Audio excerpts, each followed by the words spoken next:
और मंच पे बैठे मेरे पिता तुल्य, मेरे बड़े भाई, यहाँ पर बैठे जितने भी मेरे बुजुर्ग चाचा ताऊ, मेरे नौजवान साथी और उत्तर प्रदेश कांग्रेस कमेटी युवा कांग्रेस के अध्यक्ष ओमवीर यादव, मेरे बड़े प्रिय भाई, और छोटे लाल गंगार जी पूर्व विधायक, सरदार खान जिला पंचायत सदस्य, जुबैर खान पूर्व प्रत्याशी, हेमंत शर्मा, अब्दुल मियां, जियाउर रहमान, सलीम अख्तर, सैफी जी, साहिद जी, और हमारे गांधी जी भी आए हुए हैं, पाठक जी, सूर्य गांधी पाठक जी। मैं उनका भी कांग्रेस के मंच पर और आम जनता के मंच पर आप सभी का स्वागत और हार्दिक अभिनंदन करती हूँ और मैं स्वागत करती हूँ इस मंच पर, देश के सबसे बड़े मंच पर, जनता के मंच पर, जितने भी मेरे नौजवान साथी युवा आए हुए हैं, क्योंकि जवानी देश को बदलती है कि नहीं? मैं स्वागत करती हूँ यहाँ पर जितने भी लोग आए हुए हैं और मैं इस खूबसूरत माला में प्रवृत्ति का जो काम किया है, हमारे जिला बरेली के जिला अध्यक्ष मिर्जा इस्माक सकलेनी जी का कि इस बिखरी हुई माला को उन्होंने सिमट कर मुझे और आपको एक दूसरे से मिलाया। मैं धन्यवाद करती हूँ, इस बात को धरती को नमन करती हूँ और हाथ जोड़कर मैं आप सभी को नमस्कार राम करती हूँ। जितनी यहाँ लोगों की समस्या, देखिए मैं तो पूरे देश में जानती हूँ, देश में जाती रहती हूँ, उत्तर प्रदेश ही नहीं मैं पूरे देश की समस्या को जानती हूँ, लेकिन उससे बड़ी बात है कि आप सिरोही के रहने वाले हैं, आप इन समस्याओं को ज्यादा जानते हैं। आप जानते हैं कि नहीं? आप जानते हो? आवाज नहीं आ रही, आवाज ऐसी होनी चाहिए कि आपकी जो आवाज है वो दिल्ली तक पहुंचे, लखनऊ तक पहुंचे। लगना चाहिए कि देश की जो जवानी है, देश का युवा और उसका नेतृत्व देने वाले हमारे जो बुजुर्ग हैं, हमें आशीर्वाद देने वाले जो है, वो इकट्ठा है। ये बहुत बड़ी बात है कि एक मंच को सजाने के लिए यहाँ पर सभी धर्मों के लोग हैं। मेरे भाई मुझे पगड़ी बांध रहे थे, सिख समाज से है, मेरे भाई चुनाव लड़ रहे हैं, इस्माक सकलेनी भाई मुस्लिम समुदाय से है, गांधी जी बैठे, सूर्य जी और हेमंत शर्मा जी और हम तमाम लोग सनातन धर्म से हैं और यह सरदार भाई भी। तो जब 4 लोगों की ताकत को मिलकर के एक मंच सजाया जाता है तो माहौल वो होता है जो किसान आंदोलन में हुआ था। देखा था कि नहीं? सरदार लंगर लगा रहे और सनातन धर्म प्यार से खा रहे, सनातन धर्म भंडारा लगा रहे और सरदार जी प्यार से खा रहे। मुस्लिम समुदाय के लोग लंगर लगा के चाय पिला रहे और हम और आप खा रहे। जिस देश में जब 4 लोगों की ताकत मिल जाती है तो उसमें हमारी हार कभी होती नहीं है। अभी भाई मेरे बता रहे थे, ओमवीर भाई जी, कि मजबूरी होगी, मजबूरी कोई नहीं होती, बस आप भटके हुए हैं। अभी इसी सिरोही से चेयरमैन के पद पर अगर कोई खड़ा होगा ना, एक भाई के समुदाय का ही, तो आप सभी लोग भटक जाएंगे कि नहीं वो मेरे मामा का है, वो मेरी फूफी जी का है, वो मेरी खाला जी का है। अगर भाई के समुदाय से होंगे आप भटक जाएंगे फिर से।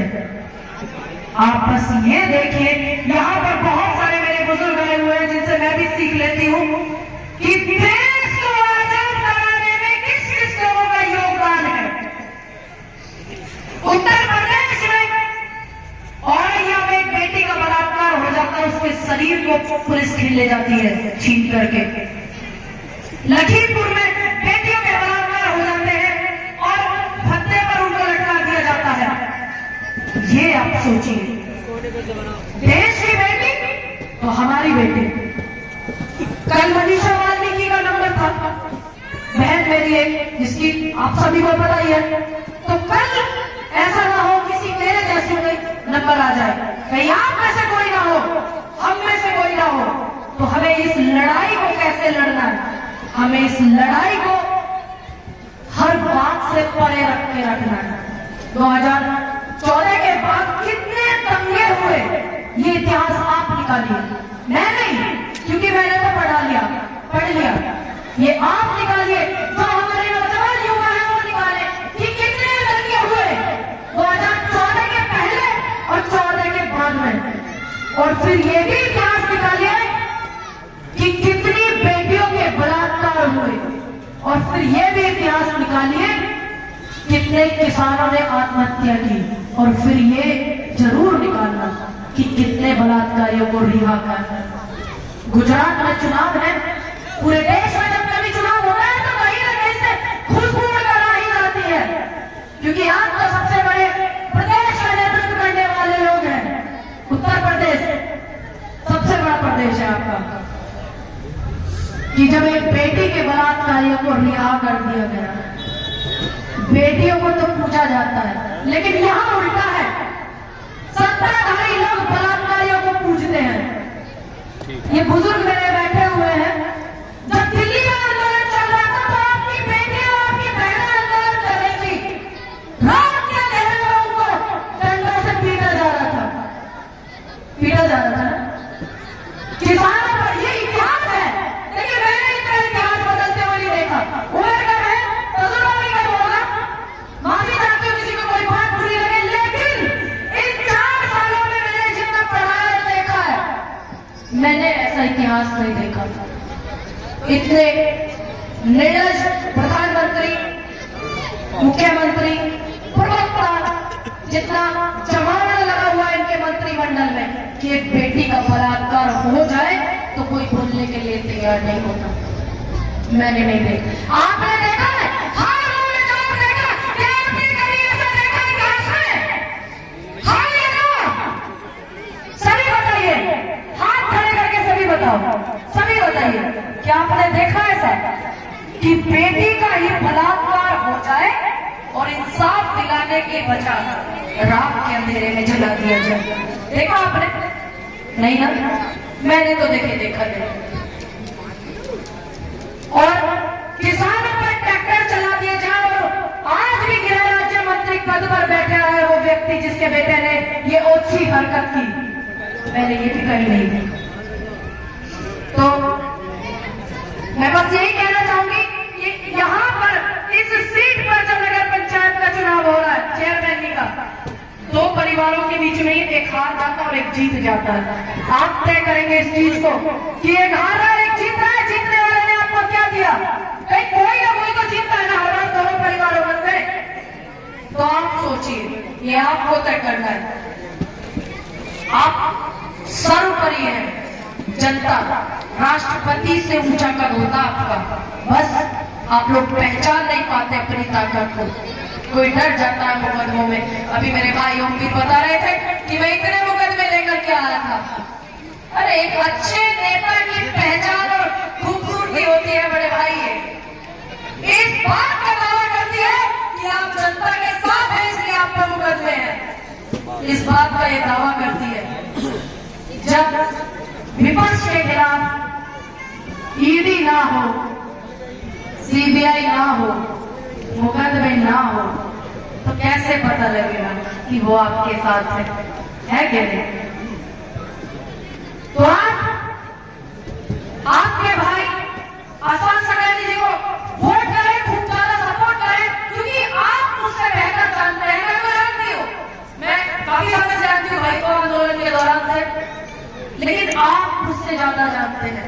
थोड़ी बहुत अगर परिवार में 4 बर्तन होते हैं तो वो खड़कते भी हैं, लेकिन इन खड़खड़ाहट की गूंज में आप अपने क्षेत्र का, सिरोली का विकास कौन करेगा ये मत भूल जाना।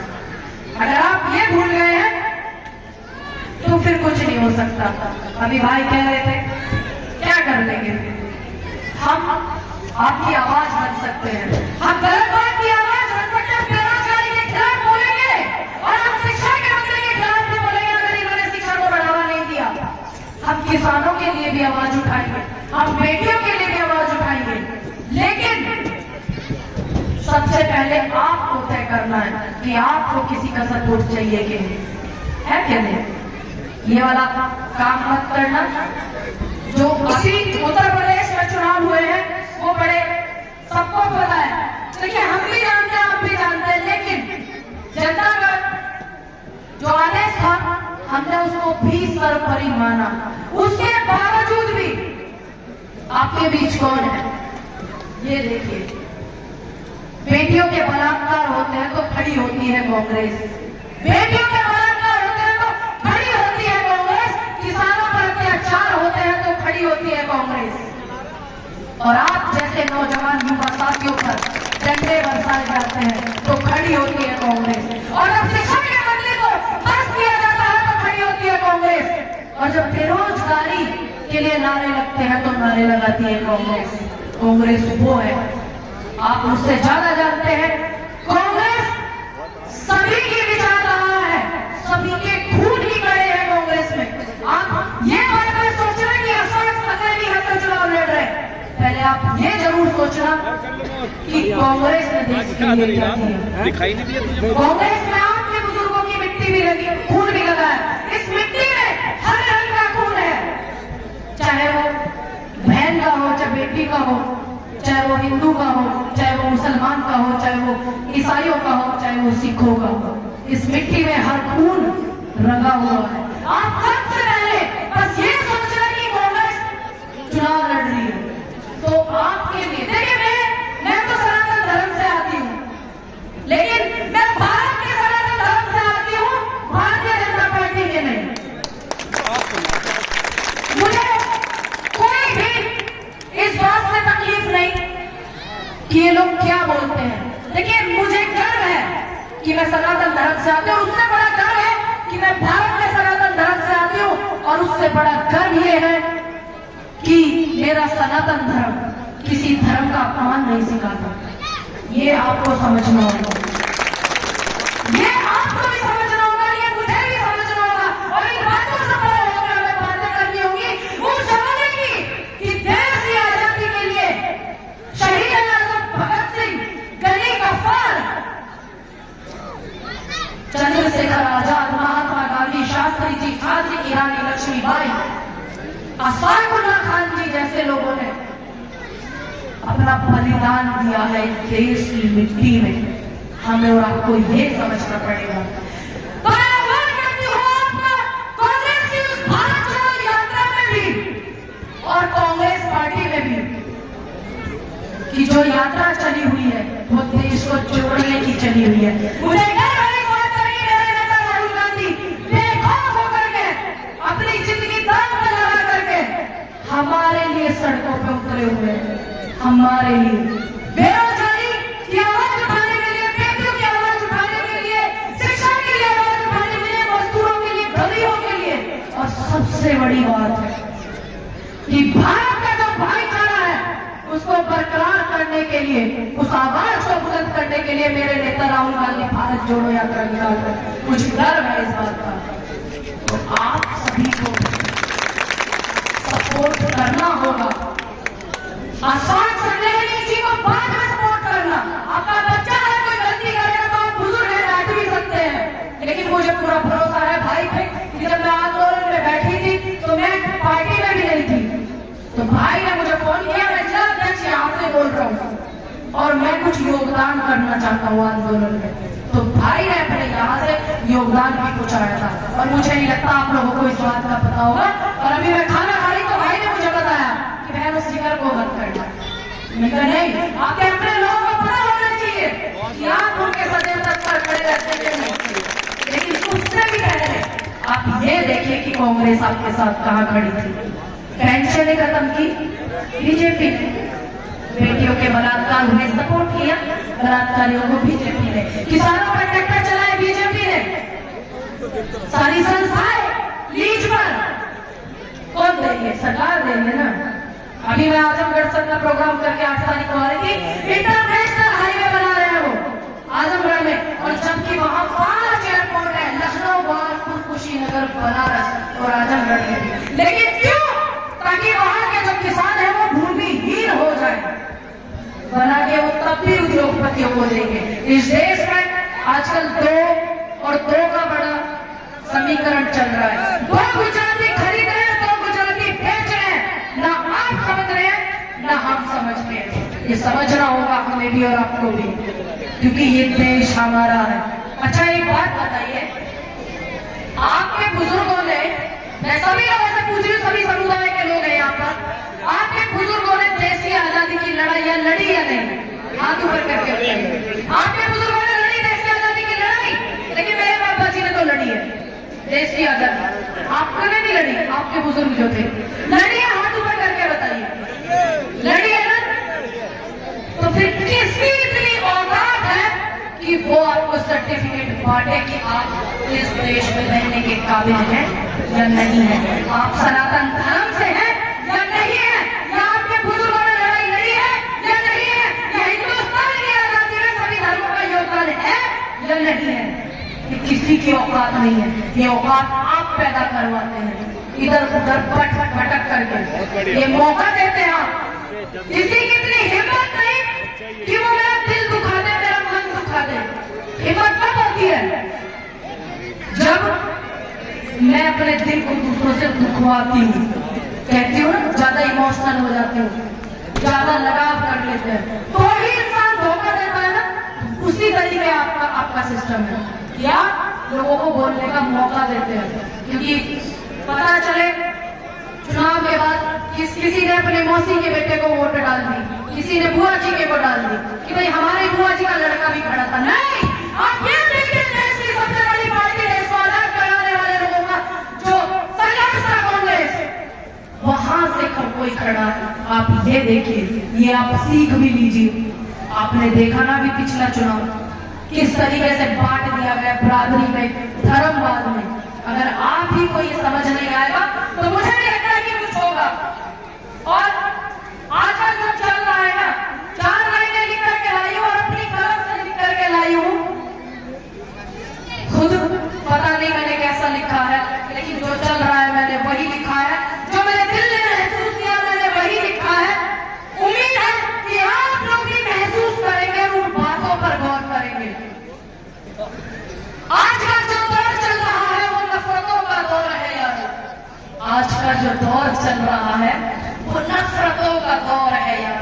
आप गले मिलकर नफरतों को दफन कर दें। आज इंसान को मोहब्बत की जरूरत है, दिलों में जगाने दो नफरतों को, आओ मिलकर उसमें मोहब्बत भर दें। नफरतों का फैला काला अंधेरा, आओ इसे मोहब्बत से सवेरा कर दें।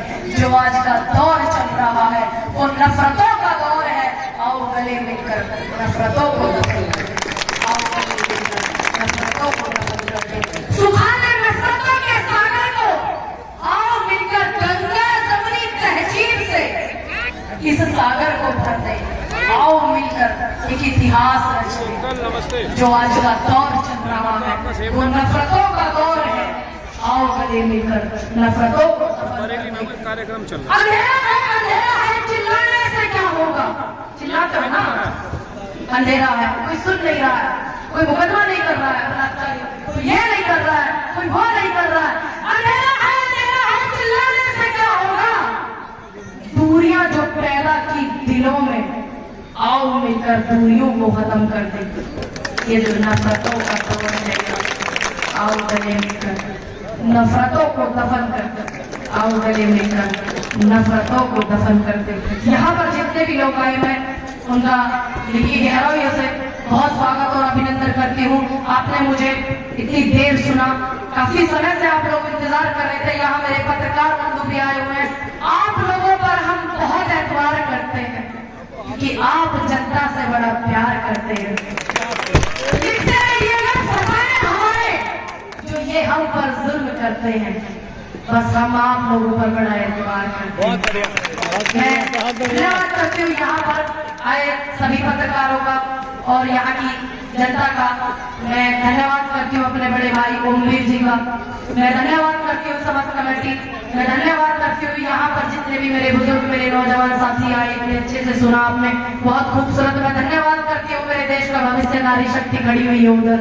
मैं धन्यवाद करती हूँ, मैं सैल्यूट करती हूँ और आप सभी लोगों से उम्मीद है सवाल ही करा रही हूँ कि आप इस देश को बचाने में योगदान दीजिए। अभी फिर से वही जरूरत है। देखिए, अगर किसी मकान में आग लग जाए बहुत देखकर तो मैं उसको एक गिलास पानी से बुझाने लगूं तो बुझेगी नहीं, लेकिन मैं कोशिश करूंगी गिलास लेकर के, जग लेकर के, और लोटा लेकर के, और बाल्टी लेकर के मैं कोशिश करूंगी, क्योंकि कोशिश करने वालों की कभी हार नहीं होती, ऐसा मेरी माँ ने मुझे बताया। लेकिन जवान जलाने वालों को नाम याद रखा जाएगा तो उनका नाम आएगा, और जब बुझाने वालों का नाम याद रखा जाएगा, मुझे गर्व है इस बात पर कि मेरा नाम याद रखा जाएगा। जय हिंद, जय भारत, जय जवान, जय कांग्रेस, विजय कांग्रेस, जय जवान, जय किसान। नमस्कार। बहुत बढ़िया, बहुत धन्यवाद। अभी आपके बीच में आदरणीय हमारे नेता, किसानों के नेता आदरणीय पूनम पंडित जी ने हम सबको सुना, हमने सबने सुना। अगर इस सारी चीजों पर आवाज उठाने का किसी ने काम किया था, अगर उत्तर प्रदेश के अंदर अगर महिलाओं के अत्याचार के खिलाफ आपने देखा, अगर किसी ने आवाज उठाने की कोशिश की थी तो सिर्फ प्रियंका गांधी, राहुल गांधी जी ने की थी। और आपने देखा 122 एमएलए होने के बाद भी समाजवादी पार्टी के नेता आदरणीय अखिलेश यादव, जिनको हमने कई बार मौका लेकर उत्तर प्रदेश की आपने सरकार में बनाने का काम किया था, आज वो 122 एमएलए लेकर आपने देखा जब हमारे ऊपर बुलडोजर चलने का काम किया जाता है, जब हमारे ऊपर अत्याचार होने की बात होती है, जब किसानों के साथ अत्याचार होता है, जब महिलाओं के साथ अत्याचार होता है, तो आपने देखा अखिलेश यादव घर में बैठकर और ट्विटर खेलने का काम करते हैं। ये मैं धन्यवाद देना चाहता हूँ आदरणीय राहुल गांधी जी को, मैं धन्यवाद देना चाहता हूँ पूनम पंडित जी को, मैं धन्यवाद देना चाहता हूँ आदरणीय हमारे उनके यादव जी को कि इनके दिल को लगा।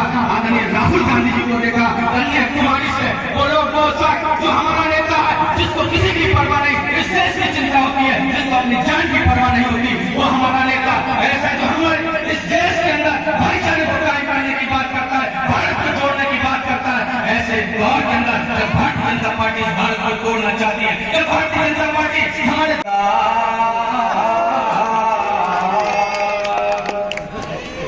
कहाँ सोया है चौकीदार, कहाँ सोया है चौकीदार, पेट्रोल में सेंचुरी मार दी, गैस 1100 पार, कहाँ सोया है चौकीदार, कहाँ सोया है चौकीदार। चाय बेचने वाला देखो देश को बेच रहा है, चाय बेचने वाला देखो देश को बेच रहा है, देश बेचने में माहिर है उसको बेच रहा है। तेल बिक गया, रेल बिक गई, तेल बिक गया, रेल बिक गई, और बिक गया हवाई अड्डा। अरे इन सबको बिकता देख के खुश है अपने जेपी नड्डा। हर तरीके की खबर जानने के लिए सब्सक्राइब करें हमारा न्यूज़ी बर्ड यूट्यूब चैनल और डाउनलोड करें न्यूज़ी बर्ड ऐप।